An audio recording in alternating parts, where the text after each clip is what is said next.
á.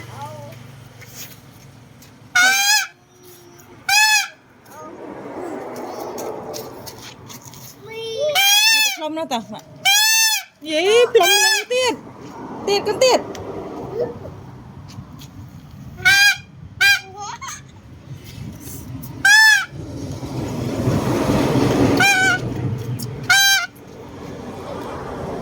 đây nó tập plum với nó tập plum nó mà thọt rồi